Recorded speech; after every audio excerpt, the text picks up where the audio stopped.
to my office and my staff and to myself as well, because everyone asked me to go inside immediately and to a safe place because we didn't know where he was. It was that serious of a threat that law enforcement and my employees were begging me to go inside, and that's when we got patrols right away around my home and then around my offices as well. Nobody knew where he was, and it was a serious threat. You flew in from D.C. this morning to meet this? I flew in late last night. I drove up this morning.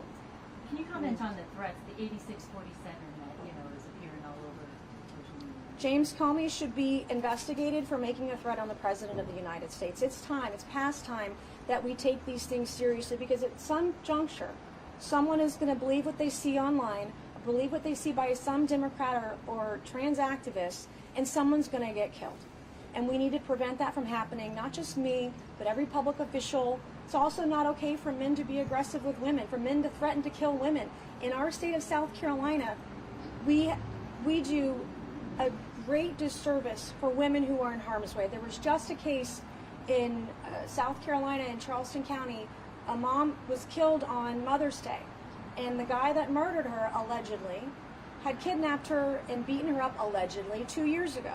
That case was never tried. He was let out on bail, let out on bond, and he killed her on Mother's Day. There are hundreds and hundreds of murder cases in South Carolina, domestic violence cases in South Carolina, manslaughter, murder, rape, pedophilia that we're not prosecuting in South Carolina.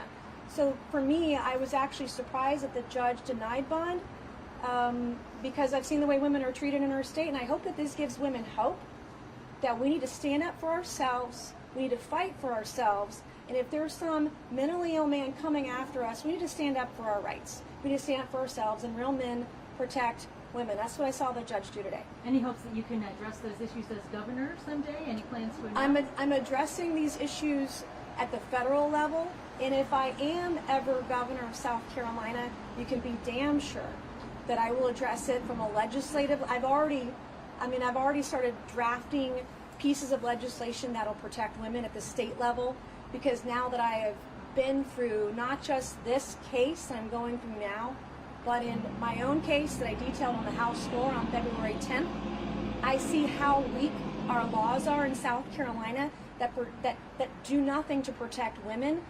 And I may be forced to run for governor because of these kinds of issues, because our state leaders, none of our statewide leaders are doing anything to protect women. When will you make that decision?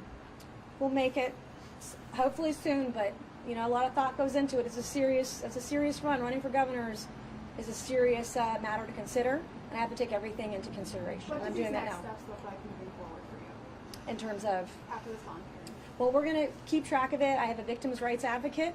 I got my victims' rights advocate yesterday.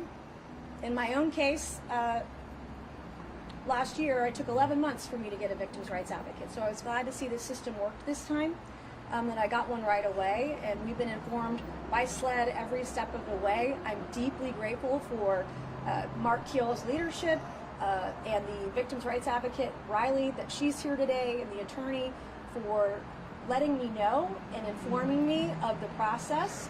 And I will appear before the court whenever I can, because it's important that we stand up for ourselves and protect ourselves. By doing so, I hope that I give women courage.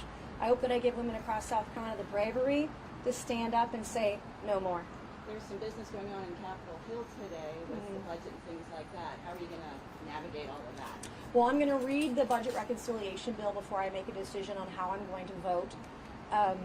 It's very important that we actually cut spending. We need to cut a minimum of $2 to $2.5 trillion. If we can't do that, I won't be supporting it. But I want to have one big, beautiful bill that codifies Trump's executive orders, codifies DOGE cuts. It's really important that we get our country back on track. Congress isn't working hard enough right now. We're barely working, and that's wrong. Trump is in there every single day working hard, putting out executive orders all the time, and we need to codify his agenda. That's what the American people voted for. Working with your colleagues to persuade them? Very much so. All right, unfortunately, ma'am, we've got to get back on the Okay. road. Oh, one last thing I wanted to say. I wanted to thank Samuel Kane's family. I think it was important that they were here today. And as a mom, it meant a lot to me to see them.